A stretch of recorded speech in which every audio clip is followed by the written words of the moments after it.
Do you want to talk first?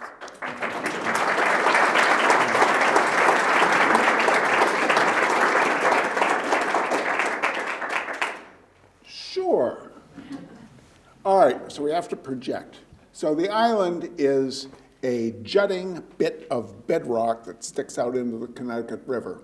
As some of you may know, there's a very convincing theory that New Hampshire is actually part of Africa, you know, that smashed up against America. So New Hampshire isn't really American, but we'll not get into that. But this piece of bedrock juts out, and for years the Connecticut River went right down, and went around that bit of bedrock.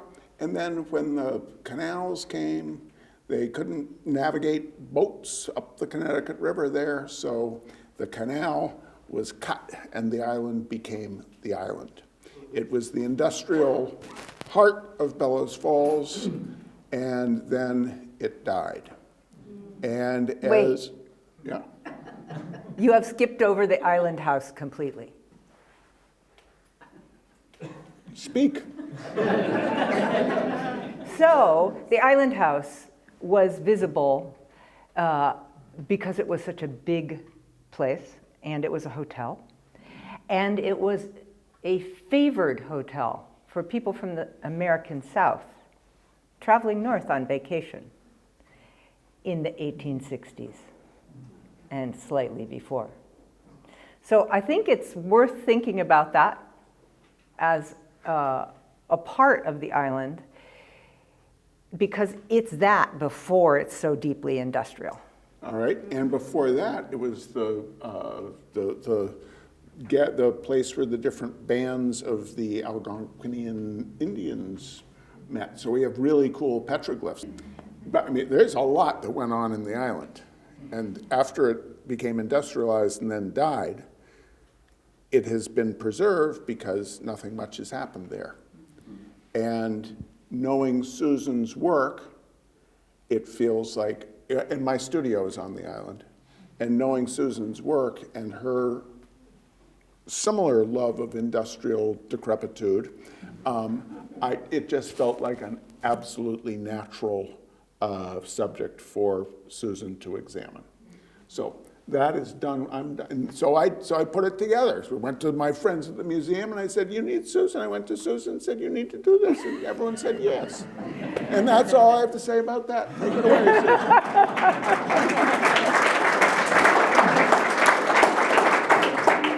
I wish I could tell you it was more glamorous than that, but that was exactly how it went. And we talked about it, but it didn't really need any convincing, because the island has everything that I like, everything. It has rotting American infrastructure that's been untouched. So it's just rotting because somebody closed the door and walked away. And it has parking lots, and I love parking lots. And it has parking lots that are out in public and some hidden parking lots. And parking lots with lines and some without lines.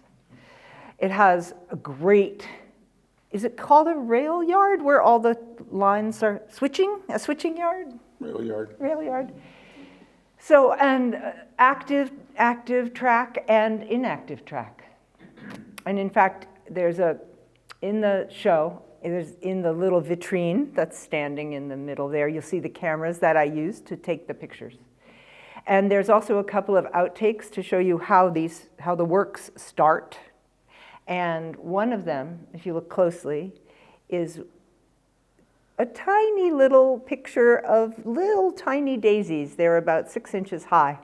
And it has a rail line that you can just barely see going through it. And that's one of the sidings that is now not used. But in addition to all of that, the physical space, the fact that the island slopes down so precipitously to the Connecticut River in some spots, but is really sort of flat and grassy in other spots, kind of the whole place is just really magical. And I spent from November 1st of last year until about mid-June of this year. Coming up, I'm down in Western Mass, so coming up, driving up and going up there in incredibly bad weather because we had a lot of icy rain last winter.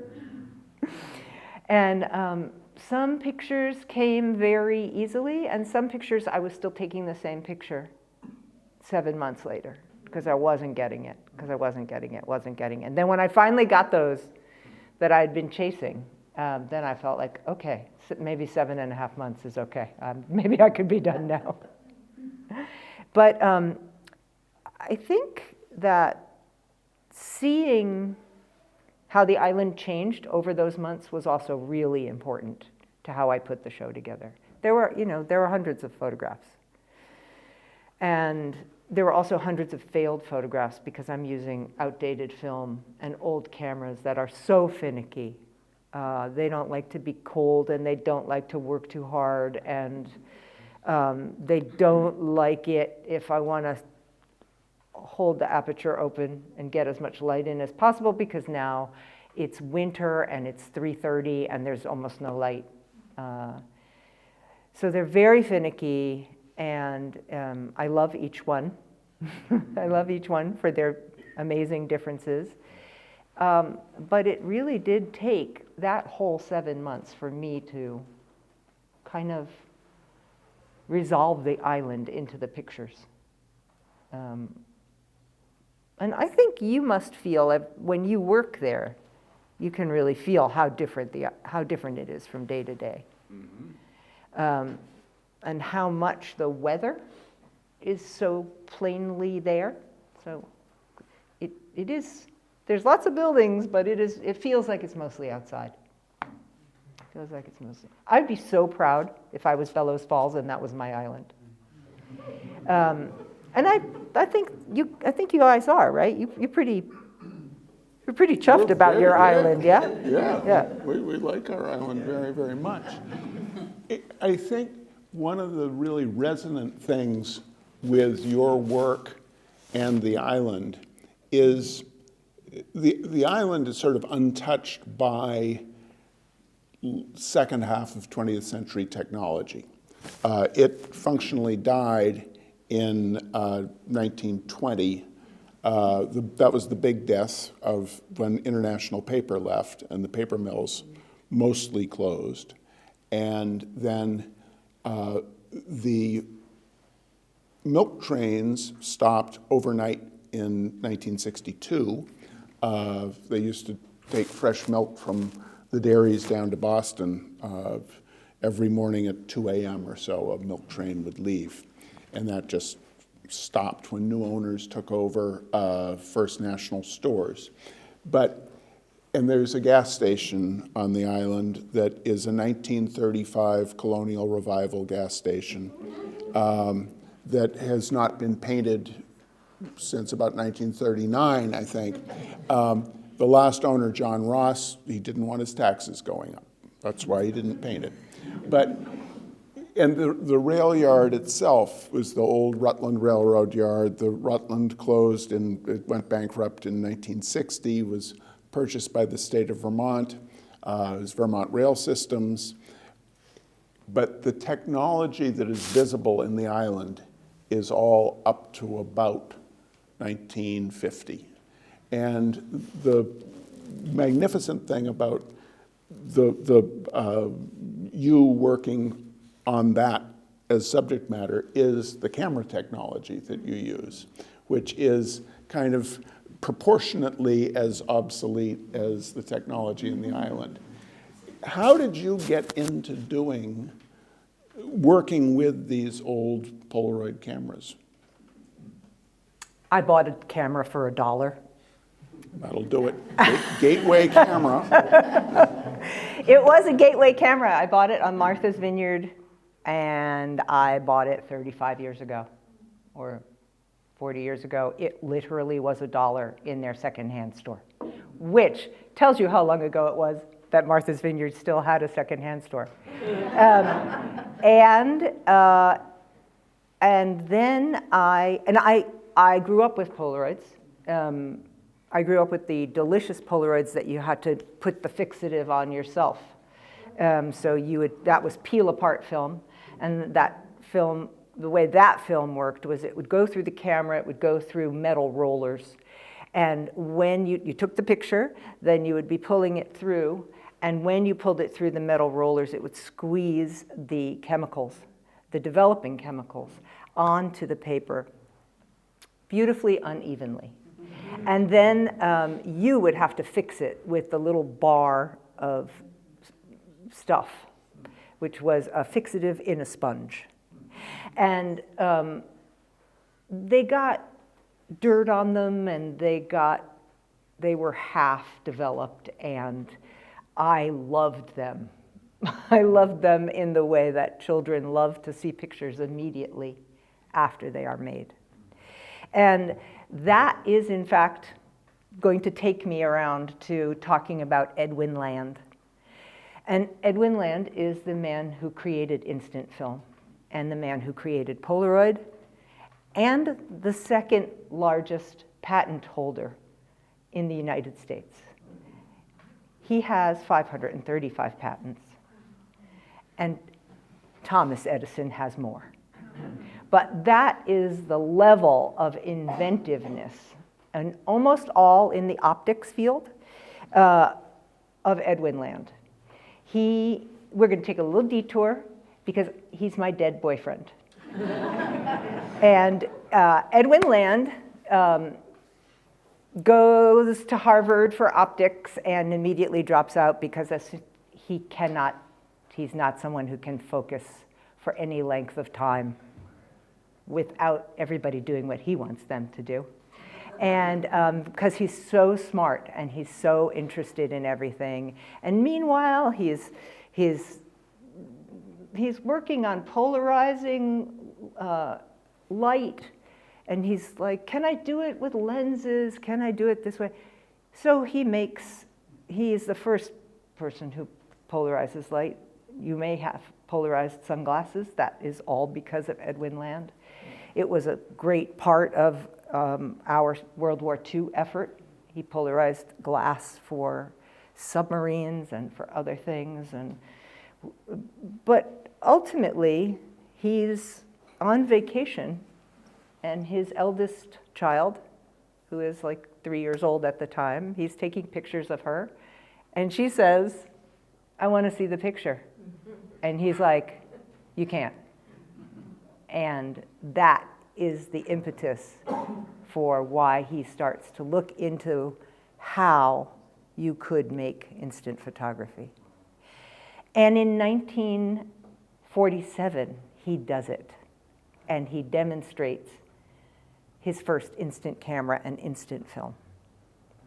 And in 1948, they make 57 instant cameras. They take them to Jordan Marsh in Boston, and they put them out after Thanksgiving for the Christmas season. And they put out what they think is so many cameras and film that they'll have time to make a second batch of cameras and film. And they all sold out the first day they were there. Every camera, every piece of film. And that was really the beginning of the process. And the cameras I worked with are cameras from 1973, 74, and 75.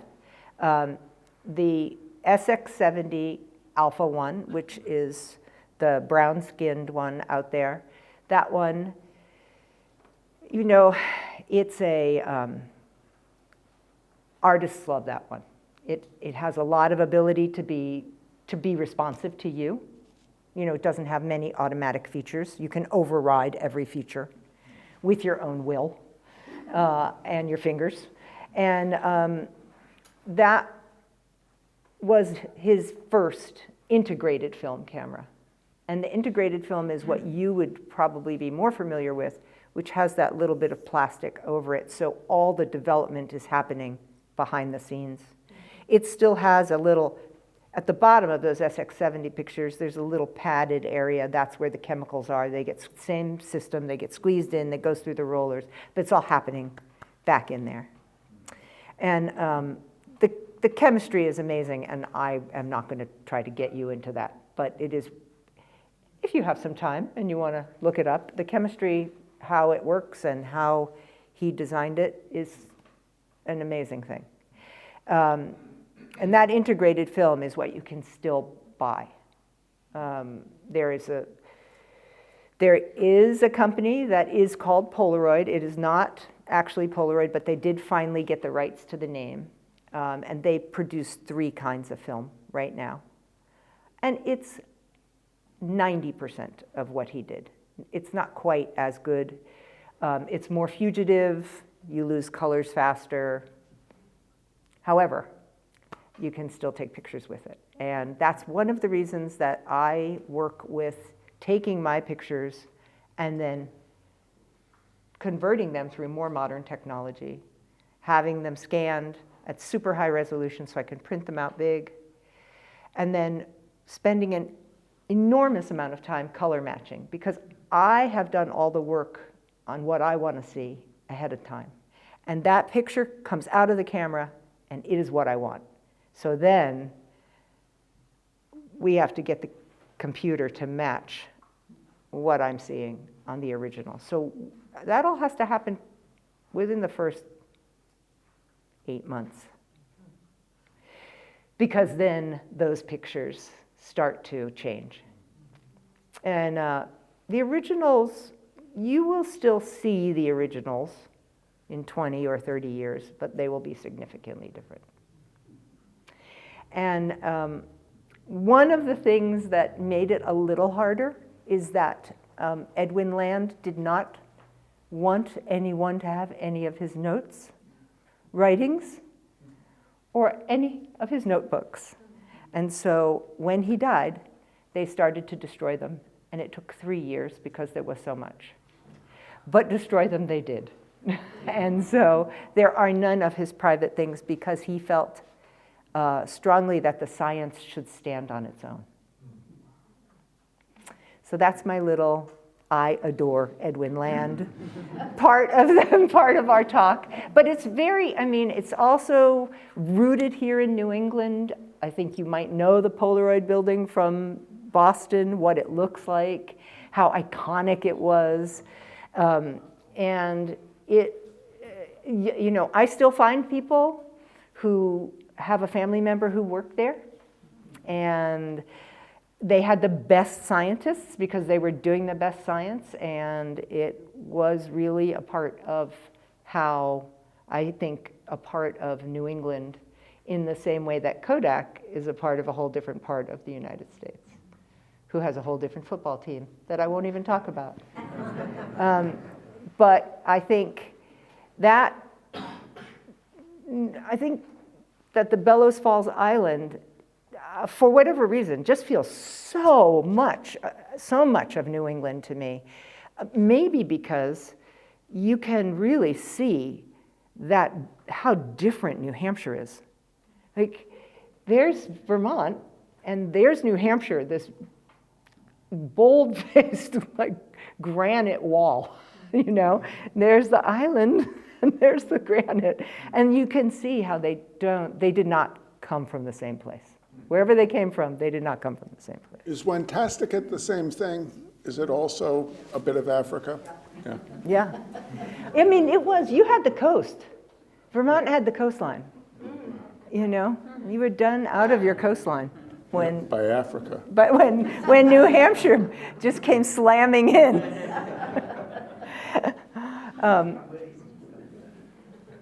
But I think, you know, when I worked on this project, I really wanted you to have the experience of the dreamlike state of the island. It is suspended, if not in amber, then suspended in a glass of water. It is really a beautiful memory. It's a set of memories. It's a palimpsest of memories. It's everybody's memories. It's human memories from in fact, you know, as we are talking about, from these First Nations from ancient first tribes. And everyone has laid their ideas on top of it. And they're all right there for you to see. It's all there for you to see in this great open way. And sometimes the train goes by when you're there. And sometimes the island is blooming. And sometimes it's so desolate, you're like, there's no one here, even though people live there. And the train is still active. You can get on the train there. Amazing. And you can get off the train there. Well, I've never seen that happen. And we have a fox. There's the island fox. Where there's one fox. There's probably more, but are there more? Bob? Yes. Yeah. There are more. Okay. But the island fox, when I'm locking up my studio at night, he's often around, looking vaguely rabid. But no, it's an amazing, it's actually at a perfect moment because, as stuff gets rediscovered, it's wonderful when stuff gets rediscovered, it's wonderful when stuff gets revitalized, but there is a certain beauty in the last moments of total quiet. The island will be kind of saved for a little bit more as a source of untrammeled decrepitude because, we've got the Vilas Bridge, which is an open spandrel concrete bridge which has been closed since 2010. That's owned by the state of New Hampshire because they own all the bridges. And they would really like it to fall down. But they made an agreement in 1993 that they could blow up another open spandrel covered bridge if they preserved this one. And they're still trying to figure out how to get around that. And they'll probably succeed. That probably will collapse, except it carries all the sewage from North Walpole over to our sewage treatment plant. So it's an interesting situation. But then there are two other road bridges that are both going to have to be replaced in the next 10 years. So the island will probably remain kind of isolated for another decade or so, but then I expect it will substantially change. I think that it's about 30 acres, right, the island? And then I also, the one thing that's great about the buildings that are still there and the pieces of buildings that you can see, none of them was built to be a star. So they are all vernacular buildings. And that means that you can really see how people felt about them. They are still pretty. They are still lovely. There are still incredibly lovely architectural details. There are still courses of brick where they've decided to, bump the brick out 3 times or 5 times and give you a beautiful cornice.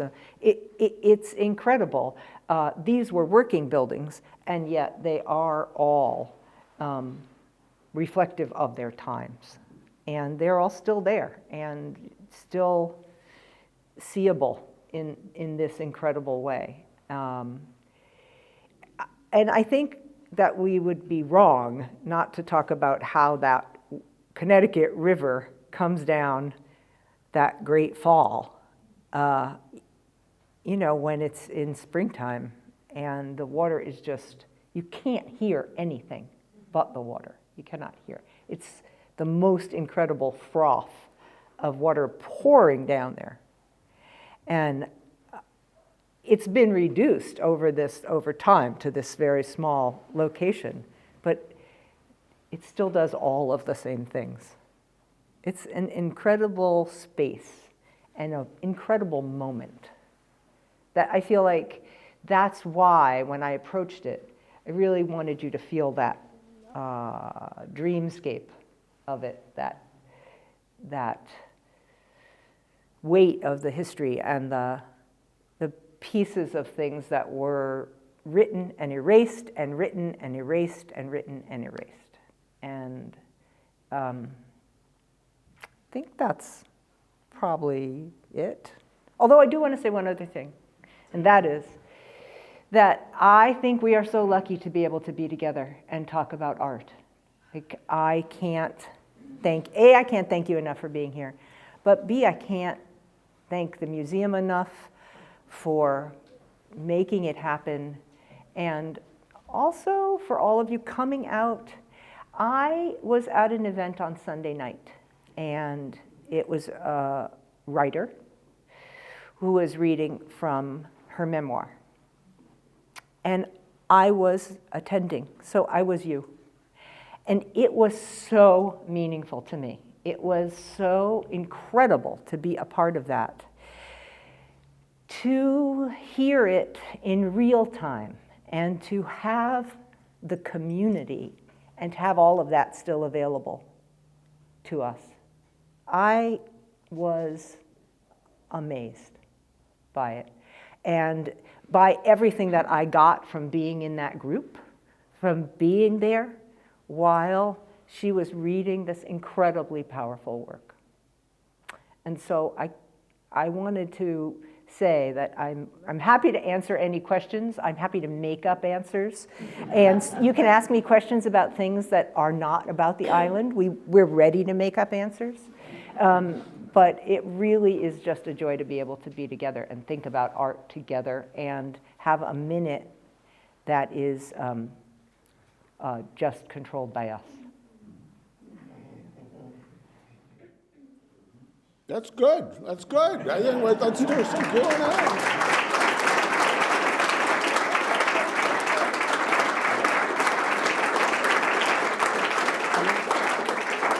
I mean, how are you going to follow that? All right, yeah, we're in this moment of grieving, and it's wonderful to be together, and we have this spiritual connection, and and then I'm going to talk about shingling, corbelling. Okay. All right. Maybe not that, but don't force me to make you ask a question.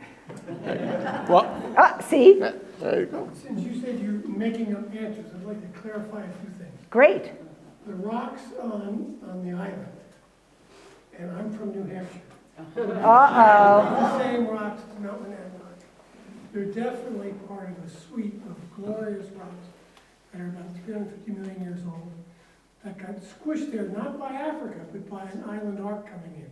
Africa isn't until you get to Boston and Maine. We'll talk more about that. So that must be our geologist. And that is a little preview. So you're going to want to come to the event on the island on the 25th of January. Yeah, along those lines, I've lived here almost my entire life and have never been there. I don't know if the rest of you have never been there, but I've never been there. So how does one get there, and how does one live there? Well, first you give me $20. Like the toll guy? Exactly. Like Billy Goat's gruff. I was going to say you go to Bellows Falls and turn right. That'll do it. Right? Yeah. It actually took me a minute, having gone to Bellows Falls, even though it's attached to the downtown. It's not totally clear. But you do literally go to Bellows Falls and turn right. Mm-hmm. You enter the square, you go down into the square. Bellows Falls is built on a series of terraces. And at the south end of the square, you turn right, you go past our post office that looks like it should have been. The other post office that looks like it is in Metexia, Texas. So it's a completely weird looking post office for a small town in Vermont. And you go over a little bridge and then you are on the island. It's where it really was the prime railroad yard, and the newspaper was there, and the newspaper would get its newsprint delivered there by rail. It was the industrial heart of that little town. In terms of residents there, there's a wonderful building in town, the Exner Block, which is affordable housing with preference given to artists that Robert McBride was very important signal in getting it put together. But on the island itself, there are a couple of owner-occupied buildings, But there are plans for, in the next decade or so, for, it may be a campus of tiny houses, it may be, but it's in the planning stages. Wool radio station and Chris Sherwood. Wool radio station and Chris Sherwin glass, yeah, absolutely. Or you could take the train there from Brattleboro. Okay. Come across the canal and stay at my house overnight. But $20 also? Yeah. 5 goes back to Charlie. I've got, Susan, give us an idea of how you would approach your day exploring on the island. Was it the light, the buildings, sense of history? That is a great question. And it was all those things because I was there so much. So, but let me just say for the first few times that I went, so Charlie and I went, he gave me the $20 tour so that I could get the idea of where I could take my car, because it was important if the weather was going to be crummy that I had a place that the stuff could go back and forth to. It's a lot of running around. Polaroid also makes a lot of trash, some recyclable, some not, so I have to keep everything in different piles. And,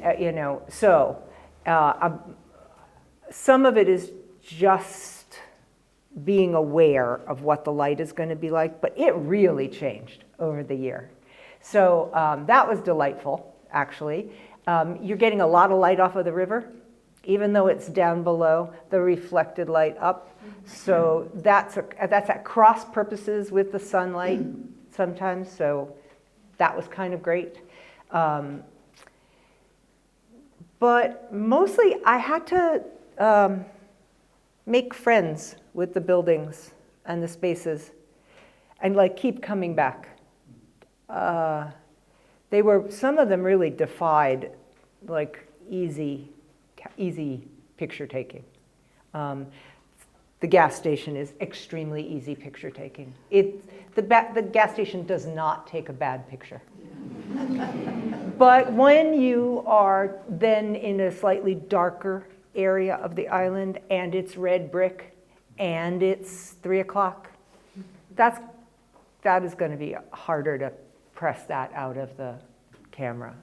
You know, the picture comes out of the camera and I already have an idea of how I expect it to look. But then I have to put the picture next to my skin to stay warm enough so I can take the next picture, and then, make sure that I've got my pieces of paper and my trash all set. It's like, I have like 3 baskets and I'm walking around with everything. And so sometimes I would just be done for the day when I got too cold or too wet. There was a lot of wet days. So it was like that. But I felt like some of the architecture really required me to take the time to get to know it before it kind of gave itself up to me in any way. Question.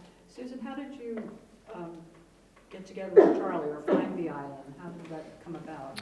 I've known Charlie for 1,000 years, and 999 of them ago, we were in a writing group together. And that's how I got Charlie. And I dragged him into my soul group. That's what she does. Totally true. And but then really it was Charlie's idea in concert with Sarah Freeman and Danny to make the commissioned work happen, because the great Brattleboro Museum is why we're here. We're here because they thought it was a good idea. They commissioned the work. They put Charlie as my most immediate curator. It's a lot of people have to work on this together. It's me, it's Charlie. Charlie has to answer to Sarah. Sarah is answering to Danny. And Danny is answering to you guys.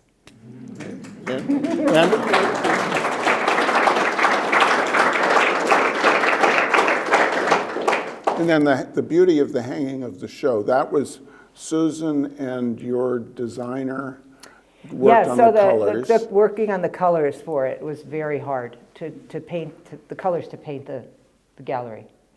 Was a terrifying jump off a high cliff to do a dark gallery, and I'm so happy with how it came out. So much of the island, we've spent a lot of time there in the last few years, and so much of the island's presence is the absence of things that have been there. You mentioned the Island Hotel. We did a lot of work sort of trying to commemorate the Robertson paper mill, and I'm wondering how how these sort of ghostly spaces influenced your work as you were approaching the doll. They totally did. Some of them you can actually still feel. Okay, some of them more the paper mill, right? The island house, I couldn't quite see it, but I'm fascinated by the island house because you cannot tell me that they did not house enslaved people there. It's not possible because you're not getting people rich enough to travel from the south to travel to Canada who are coming without their slaves. And that has to be a story that I really hope that somebody can uncover. You know,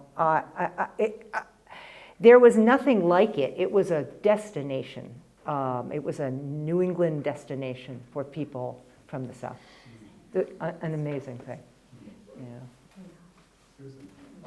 Also, this is thanks to you for hanging this show. Every single straight line, every sight line, everything. Yeah, no, amazing It job. was totally.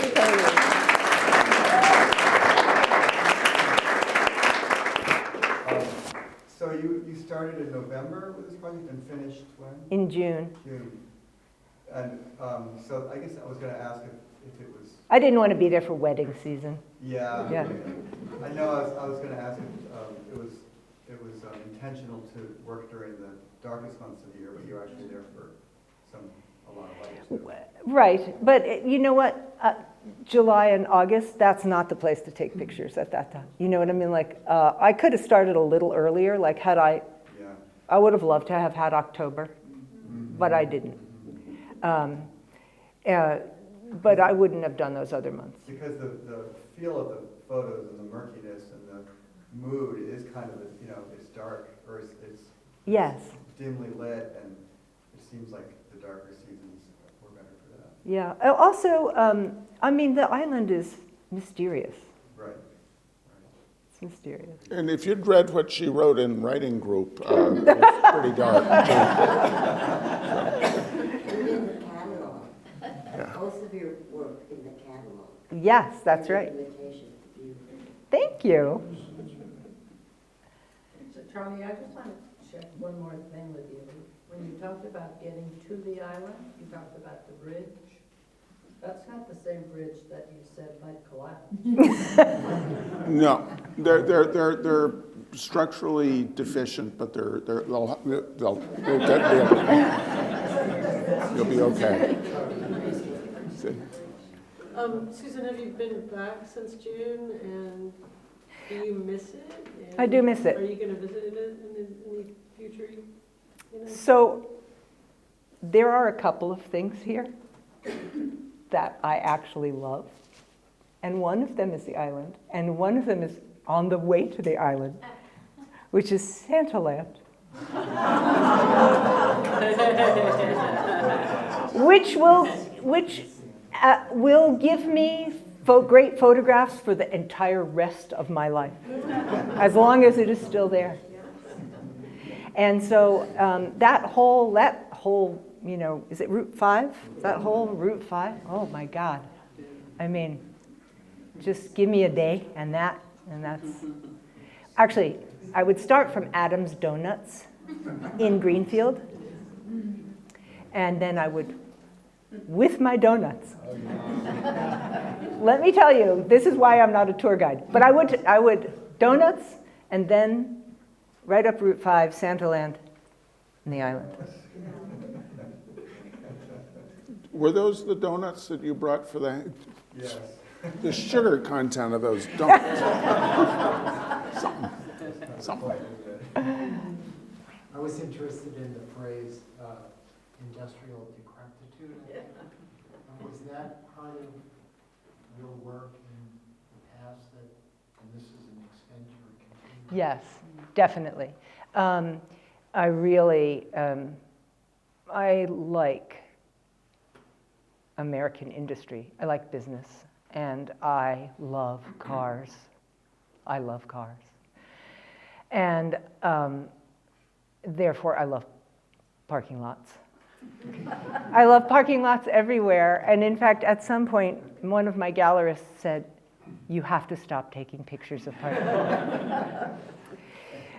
But I'll take, I mean, parking lots at the beach, parking lots on the island, any sodium vapor light on an empty parking lot in the snow, you know. But I really love that. And where this crosses over for me is that I had a commission to do work for the State Department. It's hard to believe, and you still have this, which is that there is an art component to the State Department. And they hire American artists to do things. And they hired me to take pictures of Laredo, Texas. And to be on the border there. And those were pictures that were going to hang in the consulate in Nuevo Laredo, Mexico, which is right on the other side. And that really got that piece of work, which was taking those pictures of the border and of what that town looked like, and knowing that they were going to go into this consulate. That was a piece of the work that supported this work, because this was also a location-based assignment. So the rotting American infrastructure was a bonus. Also, the Mustang. There's in the catalog, the last picture is there was a Mustang in that. Yeah, exactly. I couldn't. It also had some decrepitude. I'm curious about the choice of size of the images that are in there. Because I mean, obviously, you know, the Polaroids are this big, and how did you choose? Is it like how much resolution you could get? No, I like to have big image. I like big images, and you're constrained by the space that you have. I knew exactly what I had in that gallery. I knew that I couldn't really put in less. I could have put 4 pieces in there. Like I could have gone even bigger, because I like that. I like that you getting that close to the information, right? The resolution it's a little piece of it, but the technology exists. I mean, it takes a really long time to scan these pictures. It takes hours and hours and hours, because they are going so slow, because they know that I'm going to want it to be 4 feet by 4 feet, right? But that is it's a great question, because you have to split the hair. You have to be like, sometimes you want everything to be gigantic, and you can't have that. So then you're like, well, which picture sings at 3 feet? Which picture can sing only at 4 feet? So those, and I don't crop. You are seeing the original. If you saw the originals today, because they're not that old, they'd look exactly like that, except they'd be 3 1/4 by 4 1/4 inches. And I don't crop, I don't change the look of the picture, I don't manipulate afterwards. All my work is front-loaded. And it's not that those things are bad, it's just not the way I work. Can I ask, one of the things I find that I really appealed to me about the big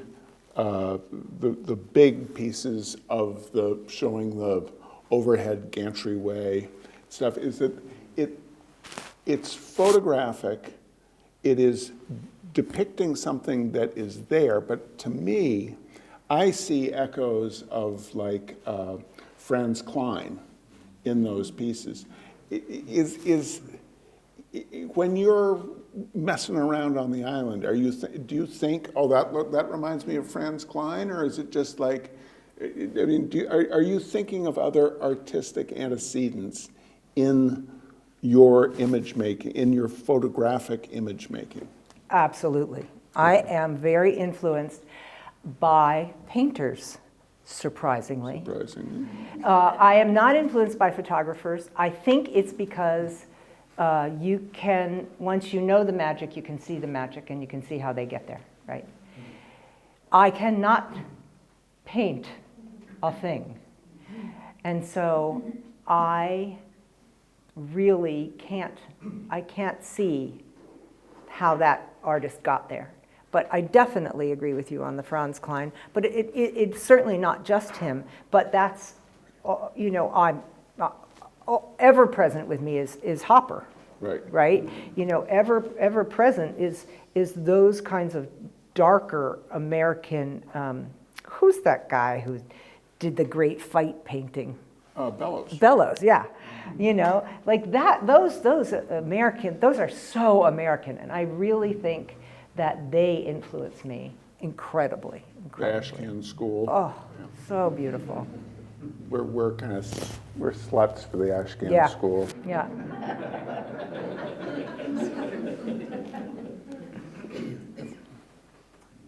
When you finally run out of outdated Polaroid film, do you see yourself moving into alternative digital work, like through Hipstamatic or something like that, that mimics the old processes?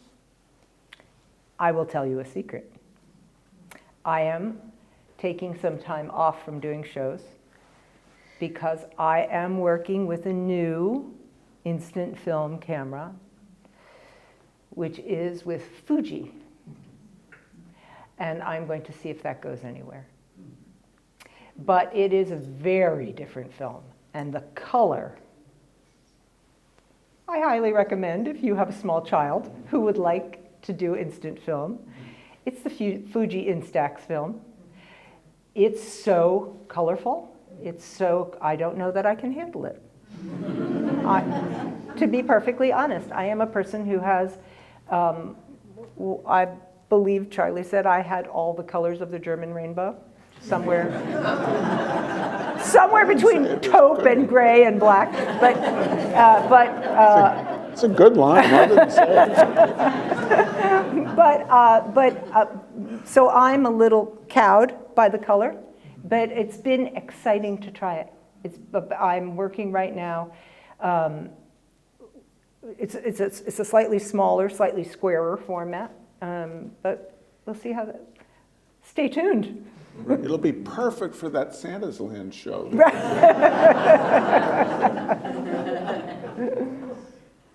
Okay, so I was going to say one more question. There you go. I'm just curious about your beginnings with photography, and was it a childhood hobby? My dad was an airline pilot, and the way that he paid for flight lessons was by taking pictures. So, and by working at a hobby shop, making train tracks. And so photography was always around. And my father took the single most beautiful pictures of my mother that have ever been seen on Earth. I have to tell you that he never, ever took pictures that made us look bad. It is like the most amazing bonus. You know, there's one picture in which my sister is ready to go to an Easter week service, not Easter itself, but perhaps Holy Thursday or something. I am much younger than my sister, 6 years younger. And she is, you know, dressed to the nines and in front of the house, and there is this horrifying, dirty blur in front of her, and that is me. And that is the only, I am so filthy, and I am, and I can see my mother who's standing with my sister, like the horror that I was maybe gonna, because she's probably wearing something, it's a black and white photo, but she's probably wearing something pale blue or pale, a pastel color for Easter.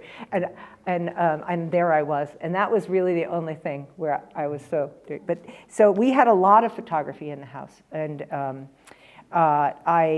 and a lot of use of different cameras. And my dad gave me, he had an interest in, he used Rolleiflex mostly for his cameras, but we had the peel apart film for the Polaroid, and we had the integrated Polaroid. At any time you're at somebody else's computer, I want you to Google the ad for the Swinger.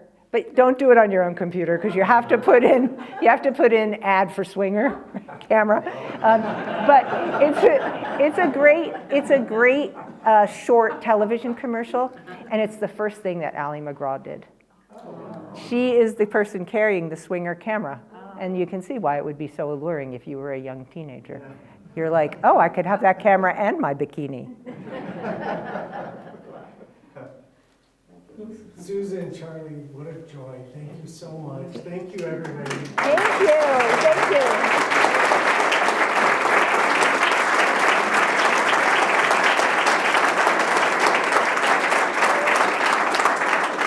See you all in January. Yeah. And then you'll see some of that nice weather on the island.